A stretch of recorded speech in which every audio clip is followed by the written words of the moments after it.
Hello, everyone, and welcome to another episode of Wisdom Chat. And my guest today is Kath. How do I pronounce your surname? It's Wohlers. Wohlers, right.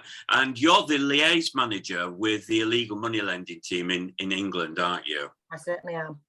Great. Well, Kath, thank you so much for giving us your time today. I know what we're going to talk about is a really important subject anyway, and one that I'm as much keen as, and I know you are and others, to raise awareness around this area. And more so probably today because of the present sort of cost of living crisis in a sense, the pressures it brings on people to somehow increase their income or find monies from a source. And if they can't go to the standard high street sources, where else do they turn? And unfortunately, many are turning to sources that seemingly look okay to them, but then turn out not to be.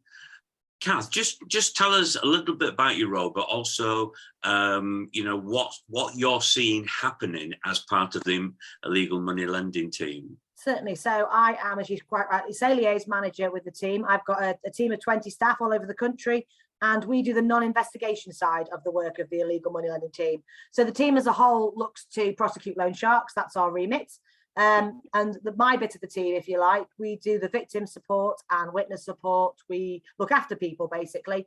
We also do a lot of awareness raising, a lot of research to see why people are going to loan sharks, to see what we can learn, but also a big kind of prevent agenda, trying to stop people ending up down that road in the first place. And in terms of what we're seeing at the moment, it's a weird one because we know it takes people on average nearly 3 years to report a lender. So actually any borrowing that's taking place at the moment, the danger is we won't see it for 18 months, 2 years time. But we are aware that, for instance, victims that we've supported in the first half of 2022, for the first time, they've told us they've borrowed for food and fuel. Yes. Yeah. So it's always historically been the case that everyday living expenses has been the reason that most people borrow from loan sharks. But that's tended to be kind of one-off expenses like car tires or school uniform or birthday presents or something like that. Whereas now it is literally food on the table and fuel in the prepayment meter. Right. Yeah. We're hearing a lot about, because of the rising cost of living, people even using all sorts of forms of credit to pay for the regular things like your food, your energy, clothing, things like this. So we know that it's kind of a huge issue. But when it comes to individuals looking for sources of income, my understanding, and I know you mentioned this the other day, the different places where this comes from, often it's people we know, isn't it? Absolutely. So 2/3 of the people we supported last year, they genuinely believed at the point at which they took out the loan that the loan shark was their friend. It was very much about, someone who's overheard a conversation and said, oh, isn't it terrible when kids are young and they grow up so fast and they're always in and out of shoes. I know what that's like. I tell you what, I've got a bit of extra cash. I'll lend you £100. You just give it me back when you can. So it's not even that people have been turned down for a loan elsewhere. They haven't actually looked elsewhere because the loan shark's been on hand when needed and has offered that seemingly at the time helping hand. And that's part of the reason I think it takes people so long to report a lot of the time, that they've got to realise, first of all, that this person isn't their friend after all, that they are a nefarious criminal who is out for their own benefit and nothing else. Yeah.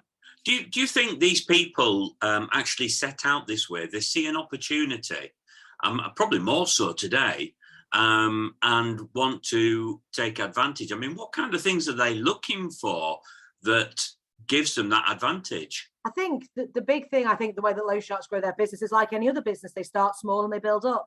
So, quite often lenders, we know, will lend money to 10 people to start with. And then when they start getting a return on that, they'll expand it to 15 and it grows that way.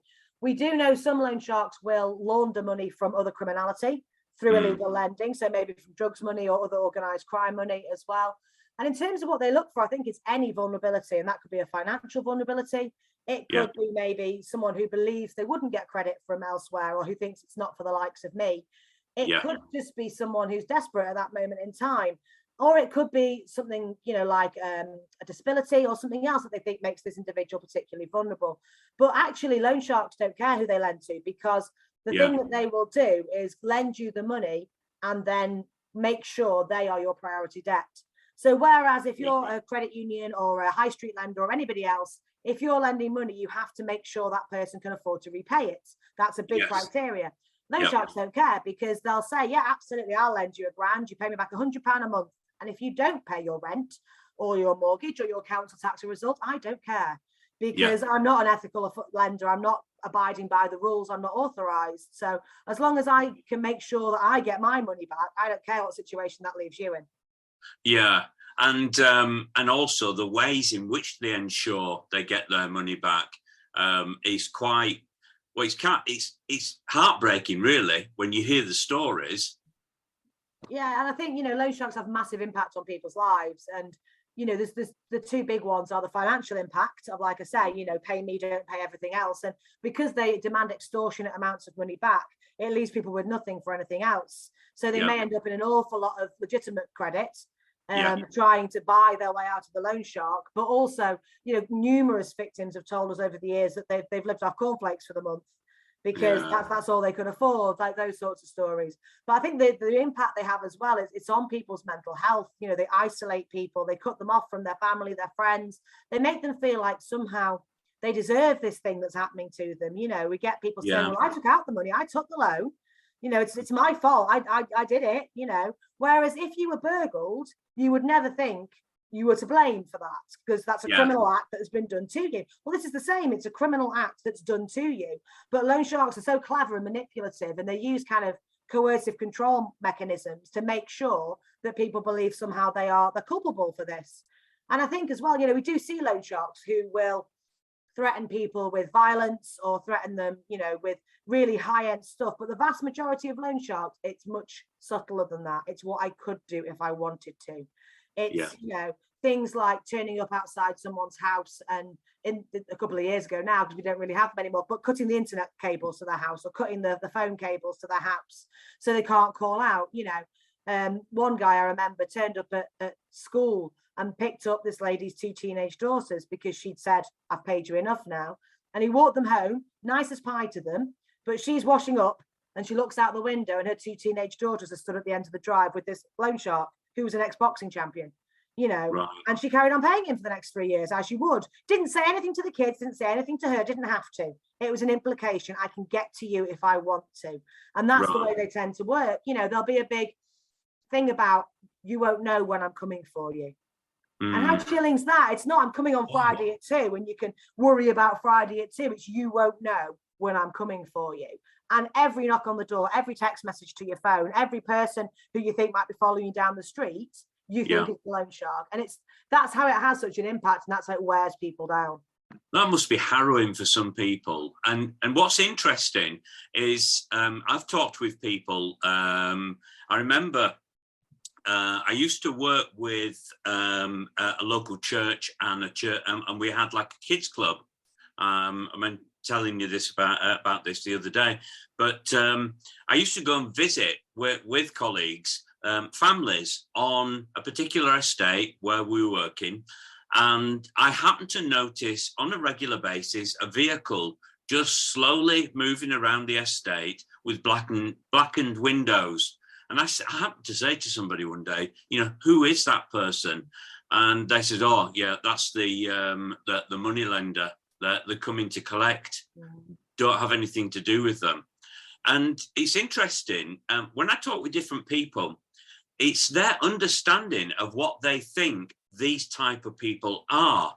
So they think the description I've just told you, and possibly other things. So in society, it might be somebody you think, well, they look dodgy, they don't look the part. But actually, the loan sharks are not necessarily like that, are they? And sometimes a bit closer to home. Yeah, absolutely. So, I mean, 1 in 5, I think, of the people we arrested last year were female, which always surprises people. Wow. Because people have the image of Phil Mitchell, don't they? With a baseball bat and some heavies behind him kind of thing as the loan shark. But, we've arrested people in the 70s in the past, maybe who were a legitimate, worked for a legitimate lender, but then retired, but carried on lending out their own pockets on the side. Loan sharks comes in many forms. We've arrested nurses who were lending to other nurses in hospitals, and people who you think were very respectable and very reasonable, but they're not. They have this sort of shady side to their character, and I think that's part of the problem. It's not that easy to spot.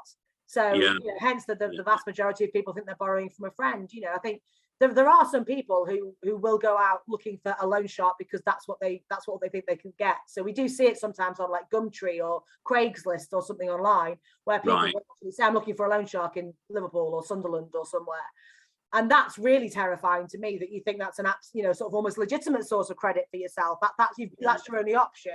But the vast majority of people are caught because they think it's their friend, and they think it's someone who's harmless in some way.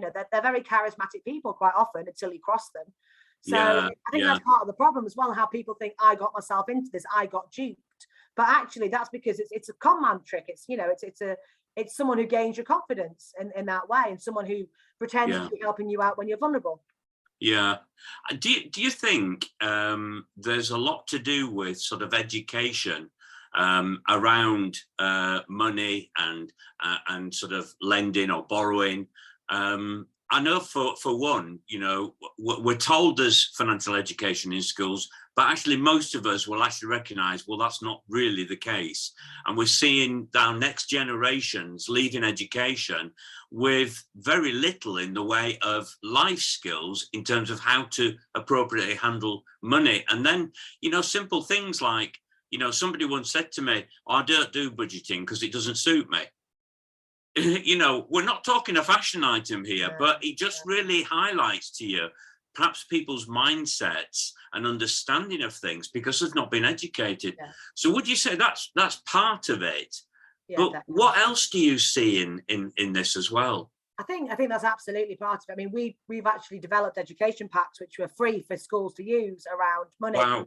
We actually we paid for it through proceeds of crime. We've taken off loan sharks, so it's literally loan sharks paying for people not to use loan sharks in the future, which is quite nice. But when we went in as part of that project, and we only went into sort of primary school age, but you ask 8-9-year-olds, where does money come from? And the answers we got, one girl said, oh, we buy it from the supermarket when we buy our shopping, because they'd obviously seen mum getting cash back when she went to Morrison's or whatever. So that's where she thought money came from. No idea that it came out of a bank account and that had to go into the bank account in the first place to come out again. And asking them as well about the value of things, what does it cost to have a big telly? What does it cost to have an Xbox? What does it cost to go to dancing lessons? And they didn't have a clue. The guesses were so far off the mark. And I think that almost has an impact as well in terms of not recognizing the value of things, stuff like Christmas, of what are you asking for at Christmas? But I think as we get older as well, I think that there is a big piece around education. And I think as well sometimes around sort of transparency of things. Let's make it as easy as possible for people to know what's the best deal for them. Let's have free financial advice. Let's have free money advice. Not only for when you get in debt, but before that, so that you can work out what you are doing with your money, and is it the right time for a mortgage or is it not yet? And should I bother paying a pension? I'm only 24, or shall I not yet? I think all those sorts of things. There is such a danger that people kind of kick it into the long grass and think, I'll deal with that when I'm older. And actually sometimes that those first decisions can be the ones that set you up or don't, as the case may be. I must admit, I can identify with that. I can think back to leaving school, starting employment, eventually somebody talking to me about a company pension scheme and so on, and to me it all seems so far in the distance. Why do I need to bother about those things now? So I never really took it seriously, and to be honest, I never had any like financial sort of education that would actually help me understand that whatever I do now is going to reflect on the future. So now if somebody were to ask me, what would you say to a younger self? It would be all those things you just talked about even though it's way off in the future, you do really need to consider it now. Let me show you how to do it. And that would have been absolutely fantastic if there'd been somebody around to do that side and really to then talk me through some of the things I need to look for, things I need to avoid, and my understanding of the whole process. I think you're right. What you said earlier about the fact that somebody's actually searching for a loan shark in a particular area, you know, I think it is frightening because of the way that people conduct themselves when they are being that loan shark, and the advantage that they hold over people, and people don't realize they've become vulnerable and susceptible. And I've heard so many stories of people being, even though they may have paid off whatever they borrowed 100 times over, they're still being held to pay more and more and more. So therefore they can never get out of it. And I think that's the thing as well. It's about making the right decision, isn't it, sometimes? So one of the things in our school packs for very young kids, it's a cartoon, and it's about a penguin, and his fishing rod snaps, and so he has to try and buy a new fishing rod, and the bank turns him down, so he ends up with a friendly shark who lends him the money to buy a fishing rod. And the deal is he's going to feed the fish to the shark as he catches them, but he can't catch enough fish. And the shark keeps coming back for more. And he turns up at the penguin's igloo and he steals his hat. We didn't want to get too scary, but he steals his hat and he goes off, and Penguin's exhausted and he's stressed, and he can't catch enough fish for this shark. And then eventually a trading standards polar bear comes along and arrests the shark, and all the penguins join together and form a credit union. And it's all sorts of themes around, you know, borrowing and saving and community and what's acceptable, what's not acceptable, greed and so on. But actually, you know, even for fairly young kids, why would someone pretend to be your friend when they're not? Isn't a bad lesson to learn in life, is it? You know, whether it's a loan shark or financial abuse, you know, trafficking, modern day slavery, all sorts of those things. Someone who pretends to be your friend but isn't. Which is a horrible lesson as well to have to teach anybody. But I think it does kind of cross over into different aspects of life as well. And you're right about the thing that you don't get to pay a loan shark off. You know, we've dealt with people who've borrowed less than £1,000 and paid back tens of thousands over years because they just keep coming back for more. They just, you know, if you miss a payment, they'll double what you owe. So you pay, miss one payment, you double what you owe, you know, or there'll be random charges added, or they just won't, they'll just say, no, you still owe me. I'm not justifying it, you still owe me. I lent you money when no one else would, you still owe me. Or they'll put you in such a bad financial position that every 6 months you have to borrow from them because you've got nowhere else to go for money. So they very much trap people in a cycle of debt, and that's one of the big issues. And they make it out very much that they're helping you, and you know for well they're not. So for example, if somebody listening to this podcast thinks that they might have actually got involved with a loan shark, what would you say to them? What would you encourage them to consider and act upon? So the first thing is to work out if you have or not, basically. So if you think you've borrowed from a friend, the questions I would ask are, does that friend lend lots of people money? And are they charging you interest? And if the answer to both those questions is yes, it might be a loan shark. The next step would be to check the FCA register, because the criminal offence loan sharks commit is they're unregistered, they're unauthorised lenders. So if you want to lend money as a business, you've got to be authorised with the FCA. They've got a public register you can check. If that person's not on there and they are lending to more people than you and they're charging you interest, this could well be a loan shark. So give us a ring. And I understand completely that the idea of reporting a loan shark is a really scary thing to do, but we're not just an enforcement agency. We offer support to people. You can talk to us anonymously. You can talk to us in confidence. We will just talk you through your options, and then you can make a decision as to whether you want to report or not. And there's no pressure from us whatsoever. We have seen it a million times, which is really sad as well. But you won't shock us, and we know what we're talking about. We're good at keeping people safe. But I just think having that first conversation, that's the thing to do. Even if it's not with us, have it with your partner, with a friend, with a debt advice agency, but have that first conversation. Don't let them isolate you, because that's part of their power. Yeah, and people need to be aware that, you know, we can all find ourselves making mistakes or making the wrong choices. And the one thing that we need to do is be kind to ourselves. Don't beat ourselves up because we've done that. Don't say, oh, how foolish I am, and what will people think of me? Don't go down that route, because at the end of the day, that's a barrier for you reaching out and asking for help. And know whether they're asking yourself or anybody else, like the debt advice agencies as well, know full well that they won't be judged and condemned in any way. I think as well, flip that on the head. It's not I'm foolish, I'm in this situation. It's they're bad. They're breaking the law. They're greedy. They're exploiting me and other people. So if you're not coming forward for yourself, if you know they're lending to other people, even if you think you can handle it, what about the other people? Can they handle it? So sometimes it just takes that first person to be brave enough to say, this person is a loan shark. And it may be that we don't need that person to give a statement. It may be we can get evidence from elsewhere. But if we don't know what we're looking for, then we're fishing in the dark, to coin a phrase. So it is just about having that first conversation sometimes. Yeah, no, I appreciate that, and that's great advice and great help as well.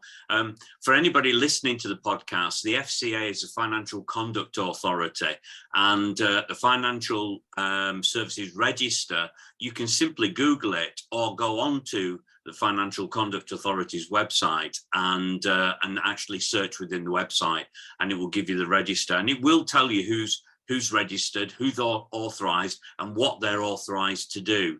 So I'm assuming, Kath, that people who can't find the name of a person they're dealing with who's loaned them some money in that register, then that has to be a starting point for warning signs to say you need to report this.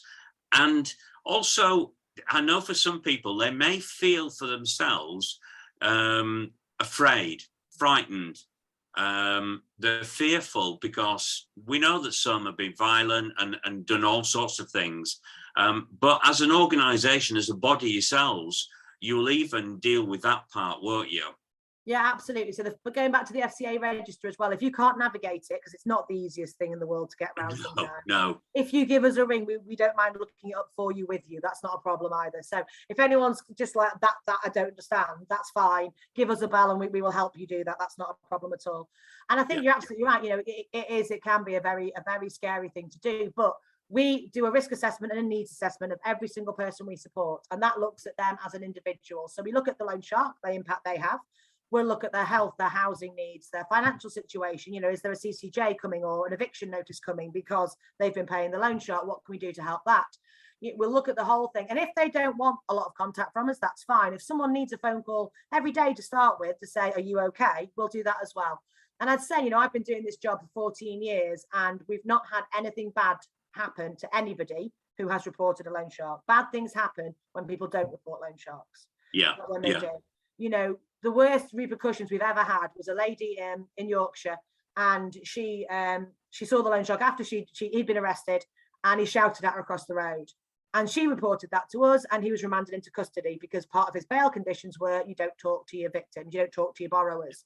And that's the worst that's happened. Not very pleasant for her, but it was a bit of verbal across the street. She'd had worse in the past. Yeah. And we've never had any kind of physical repercussions or anything happen.